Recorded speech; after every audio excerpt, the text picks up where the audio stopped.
di sana kita punya sekretaris kampung. Biasa dia suka kasih naik pengumuman di toa. Mama, bapak, anak-anak ingat kalau mau ke kota bawa masker. Menjaga jarak, mencuci tangan, dan juga memakai masker. Dan juga tak lupa untuk kita harus vaksin. Ya, bagi masyarakat yang saat ini masih takut, kami berharap ada penjelasan khusus kepada masyarakat tentang vaksin supaya masyarakat yang belum mengerti tentang vaksin bisa vaksin. Selamat sore, salam sehat. Selamat datang di podcast Kaki Tanah Papua. Bersama saya Yolis dengan topik kita, apa kabar pendidikan literasi di saat pandemi. Sore hari ini sudah ada bersama saya kedua narasumber, ada ibu-ibu guru. Ada Ibu Lamberta Sangkek dari SD Impres Kaironi, juga ada Ibu Lisbeth Kadam dari SD Nuni. Apa kabar, Bu? Baik. Ibu guru sehat? Sehat. Ya, sudah 2 hari ini ikut pelatihan penyegaran, Bu ya? Iya. Oke, baik. Mungkin Ibu Sangkek bisa memperkenalkan diri dulu. Setelah itu nanti Ibu Lisbeth juga. Silakan, Bu. Ya, nama saya Lamberta Sangkek. Dari SD Impres 53 Kaironi, Distrik Sidey. Oke, dari SD 53 Kaironi ya. Ibu Lisbeth Kadam, silakan. Ya, baik. Nama saya Ibu Lisbeth Kadam. Saya mengajar di SD Impres 20 Nuni, Distrik Manokwari Utara, Provinsi Papua Barat, Kabupaten Manokwari. Oke, baik. Terima kasih, lengkap sekali. Ini ibu-ibu guru juga mengajar literasi ya? Iya. Literasi di kelas awal. Oke, baik. Ibu-ibu guru, ini mungkin kita bisa bercerita. Ibu Kadam mungkin, Ibu Lisbeth, bagaimana nih pembelajaran atau aktivitas kegiatan belajar mengajar di sekolah Nuni di saat pandemi? Mungkin bisa ceritakan sedikit, Bu, situasinya. Iya, baik. Pada saat pandemi, kita mengajar tidak seperti biasanya dengan jam yang ditentukan seperti dulu. Ya, terbatas ya. Terbatas waktu. Jadi kita pergunakan waktu itu dengan baik. Yang waktunya datang dari jam 7 karena ada masa pandemi, kita kasih maju waktunya. Datangnya jam 8, kita pulang jam 10. Oke. Tapi kita belajar dengan mematuhi aturan yang sudah diberikan. Oke, baik. Jadi memang waktunya terbatas karena memang himbauan karena di saat pandemi juga tatap muka dilakukan terbatas. Tapi memang dilakukan tatap muka, Bu, atau memang secara daring pembelajarannya? Kita melakukan tatap muka, tetapi kita pakai batas, membatasi anak-anak. Oke, untuk menghindari penyebaran pandemi COVID-19 ya di SD Nuni. Ibu Lamberta Sangkek nih, bagaimana kabar di SD Kaironi? Pembelajaran literasi mungkin di saat pandemi seperti apa nih? Coba diceritakan, Bu. Iya. Jadi untuk SD Impres 53 Kaironi sendiri, ya pembelajarannya tidak seperti yang dulu. Oke. Ya, semenjak adanya penyakit COVID-19, pembelajaran sudah dibatasi sesuai dengan protokol dari kesehatan dan juga himbauan dari pemerintah. Jadi pertemuan kami di sana 1 minggu hanya 2 kali, yaitu hari Selasa dan hari Jumat. Itu juga datangnya jam 8, pulangnya jam 10. Jadi waktu belajar di sekolah hanya 2 jam. 2 jam, memang betul-betul terbatas ya.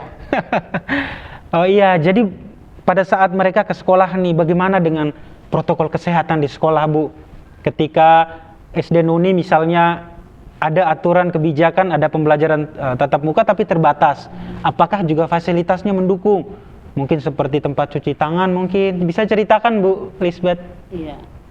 Karena kita kasih mereka terbatas, karena fasilitasnya dari tadi fasilitasnya untuk cuci tangan, memakai masker karena terbatas.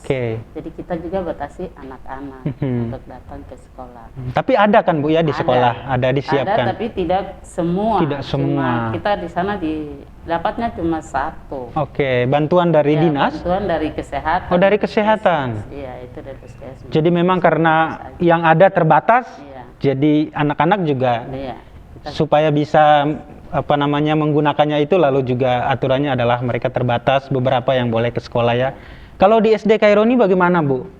Ya, jadi di SD Kaironi sendiri ya protokol kesehatan tetap kami patuhi. Ya, jadi anak-anak yang datang itu tetap diwajibkan memakai masker dan juga mencuci tangan. Jadi pernah kita adakan kalau hari Senin kelas 6 yang masuk, karena memang fasilitasinya seperti begitu. Nanti hari Selasa lagi satu kelas lagi untuk pemakaian fasilitas yang sudah disiapkan oleh sekolah, dan itu juga bantuan dari kesehatan. Dari dinas kesehatan ya. Dari puskesmas. Dari puskesmas. Baik. Oke, jadi memang sama ya. Saya pikir situasinya di SD Nuni juga di SD Kaironi serba terbatas. Jadi ada kebijakan-kebijakan yang juga memang diterapkan karena melihat situasi itu.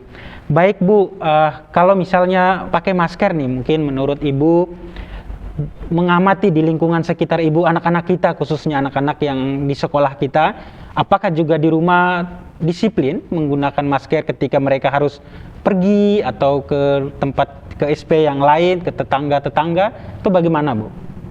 Ya kalau di lingkungan sekolah itu kami terapkan, cuma kalau di lingkungan masyarakat itu kan sudah hak orang tua. Sudah di luar kontrol kita. Jadi biasa kadang tidak juga. Tapi kalau macam biasa kita di daerah itu karena daerah SP, biasa kadang dong ke SP begitu biasa dong pakai juga. Karena begitu. Jarak, Kalau Ibu Lisbeth nih bagaimana nih?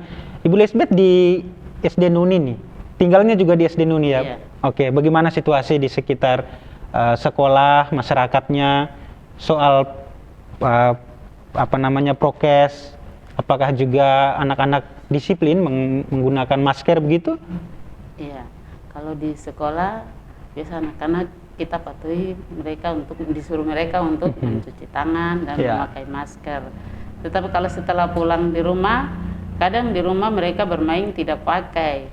Tapi kalau biasa mereka ikut orang tuanya ke kota, itu tetap mereka kasih pakai karena di sana kita punya sekretaris kampung. Biasa dia suka kasih naik pengumuman di toa.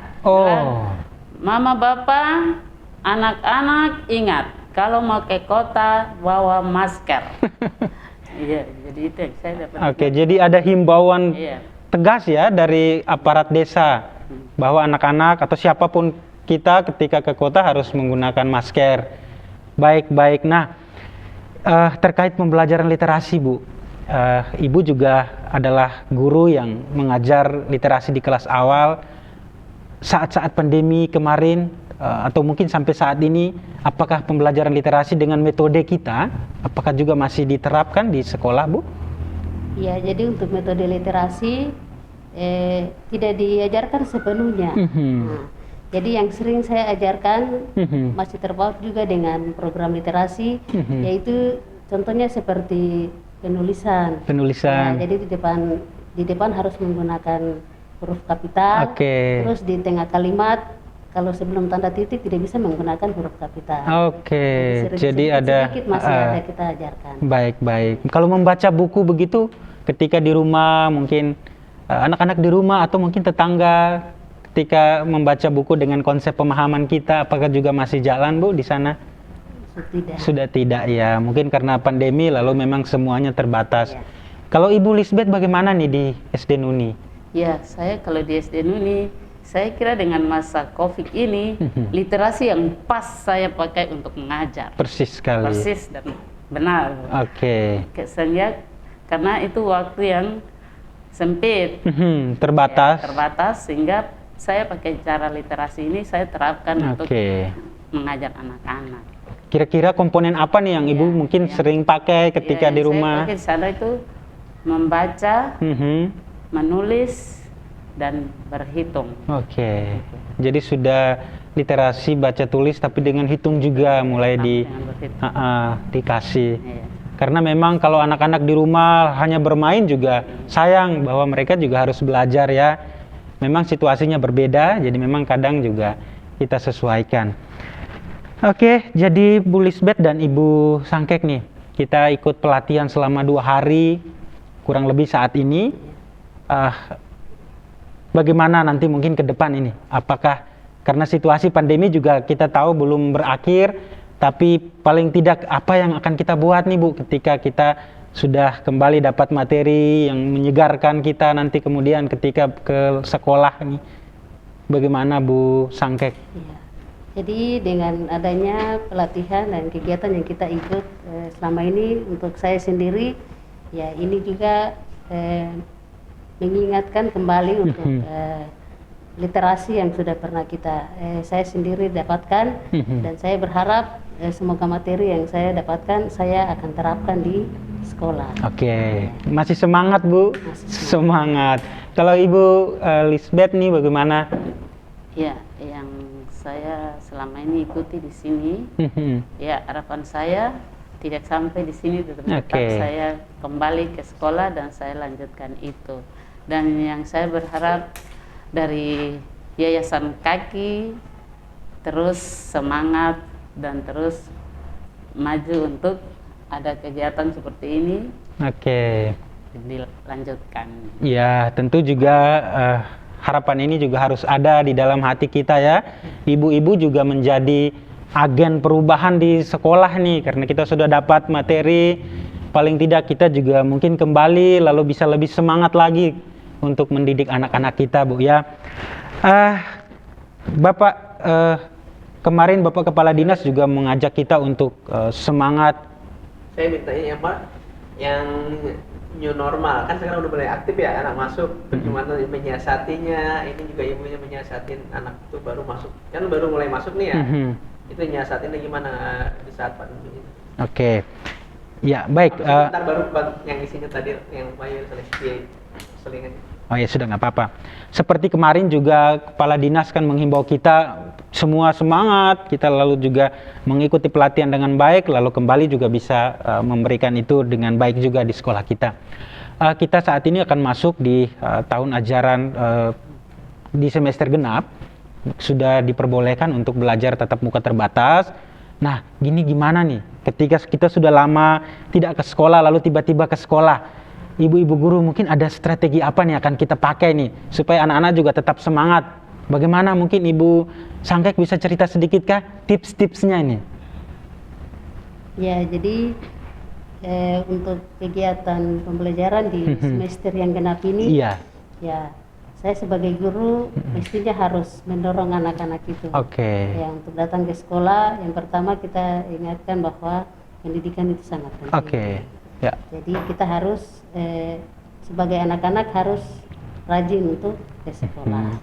Ya, dengan mematuhi aturan protokol kesehatan ya. Jadi Ibu tetap mendorong anak-anak bahwa harus tetap semangat sekolah walaupun lama sudah tidak ke sekolah, harus kembali belajar dengan baik untuk masa depan mereka dengan memperhatikan prokes ya. Kalau Ibu Lisbeth nih bagaimana? Kita mau ada strategi-strategi ketika anak-anak sudah jenuh, sudah lama tidak belajar, terus tiba-tiba ada aturan bahwa ini kita boleh sekolah. Bagaimana nih? Iya, terutama kita kasih ingat anak-anak supaya mereka kembali ke sekolah dan kita belajar dengan kita mengajar dengan pembelajaran, karena ini sudah persiapan untuk semester 2 kenaikan kelas, kelulusan yang kelas 6. Jadi anak-anak harus semua masuk sekolah supaya kita belajar. Mungkin juga itu yang menjadi penting, juga mendorong orang tua supaya anak-anak yang sudah malas ke sekolah atau mungkin yang sudah putus karena situasi ini juga harus tetap kembali ke sekolah, karena apapun itu sekolah menjadi pendidikan menjadi bagian penting dan sekolah adalah tempat mereka untuk belajar ya. Kalau untuk vaksin nih, ibu-ibu mungkin bisa cerita di tempat-tempatnya ibu-ibu guru dorang, bagaimana vaksinasi yang saat ini yang harusnya juga kita semua ikuti. Kak Ironi bagaimana Ibu? Ya, kalau Kak Ironi sendiri pada kenyataannya masyarakat belum paham betul tentang vaksin. Ya, sehingga untuk vaksin mereka takut ya tentang vaksin. Masih ada ketakutan, mungkin perlu juga sosialisasi yang lebih jelas lagi pada masyarakat langsung supaya bisa mereka juga memberanikan diri untuk divaksin. Kalau ibu bagaimana nih?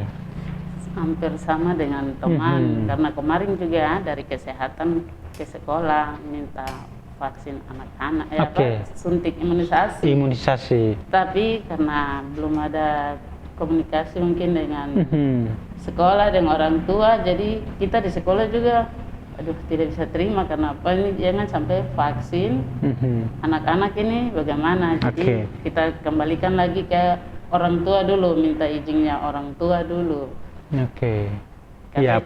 Itu imunisasi, tapi karena masa COVID dorong kira itu mau vaksin. Jadi kita tidak bisa terima, kita harus kembalikan lagi ke orang tua dulu. Nanti dari puskesmas kembali lagi komunikasi dengan orang tua dari anak-anak murid dulu, karena kita juga guru takut kena sanksi. Iya, artinya ada risiko-risiko yang timbul setelah itu.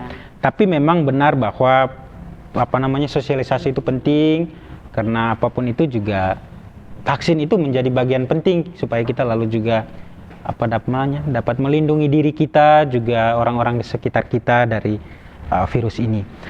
Terakhir nih, ibu-ibu mungkin ada himbauan mungkinkah kepada siapa saja nih, kepada anak-anak mungkin boleh, atau kepada rekan-rekan guru, atau kepada masyarakat mungkin boleh nih. Mari ke sini sekarang, mari ke sini. Maskernya dibetulin sedikit. Maskernya kasih naik sedikit saja. Di akhir sesi. Kayak kemarin himbauan pace-mace begitu. Iya. Sini mukanya. Ya baik, saya sampaikan kepada anak didik saya dan juga Bapak Ibu, kita sekalian yang menonton akan siaran ini. Saya mengharapkan kita semua harus mematuhi aturan kesehatan, yaitu kita harus menjaga jarak, mencuci tangan, dan juga memakai masker. Dan juga tak lupa untuk kita harus vaksin. Ya, bagi masyarakat yang saat ini masih takut, kami berharap ada penjelasan khusus kepada masyarakat tentang vaksin, supaya masyarakat yang belum mengerti tentang vaksin bisa vaksin. Terima kasih Ibu. Lisbeth mungkin silakan, himbauan-himbauan kepada siapa, pada anak-anak mungkin, silakan. Himbauan saya yang pertama buat siswa-siswi SD Impres 20 Nuni, ingat di masa COVID ini kita harus pertama menjaga jarak, mencuci tangan, memakai masker. Kemudian kepada Bapak Ibu guru, kita juga harus mematuhi aturan protokol kesehatan ini di sekolah. Dan bagi Bapak Ibu dan masyarakat sekitar Pantura, kita ingat kalau kita mau kemana-mana kita membawa masker.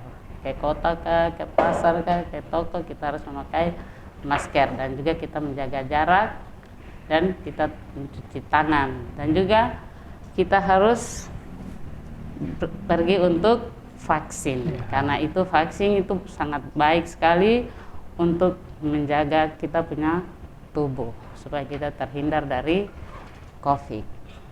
Dan terakhirnya saya menghimbau, karena kita punya moto Papua Barat bilang kalau bukan sekarang mau kapan lagi. Yang lucunya begini Pak, yang lucunya pada saat itu mantri dan suster, dorong sudah lihat mantri dengan suster masuk di kelas untuk mau bagi obat. Bagi obat saja mereka sudah lari semua, menangis sedang lari. Kita guru kejar, sini, itu bukan lo mau suntik, hanya mau dikasih obat, periksa kalian punya telinga, gigi, kuku, itu saja, tidak disuntik. Karena menangis dan lari, semua satu kelas itu kita kejar sampai ke sekolahnya dekat pantai. Mereka menangis dan lari. Sudah panggil sampai kembali, orang tuanya ikut kembali antar mereka lagi. Di tahun semester ajaran ini, genap, yaitu semester genap, saya berharap bahwa mungkin saya sebagai guru juga, catatan penting saya harus lebih meningkatkan kehadiran di sekolah, supaya itu juga memotivasi anak untuk tetap rajin. Walaupun COVID-19 ini masih ada, tapi mari saya sebagai guru tetap ada di kelas untuk mengajar dan juga mendidik akan anak-anak sekolah. Kalau bukan Kalau kita bukan orang, kita orang, siapa lagi? Baik. Oke, terima kasih Ibu Lisbeth dan Ibu Sangkek atas waktunya kita bisa diskusi. Semoga diskusi-diskusi kita juga bermanfaat untuk banyak pihak. Baik, terima kasih diskusi kita pada sore hari ini. Sampai jumpa kembali di podcast Kaki Tanah Papua berikutnya. Salam sehat. Terima kasih.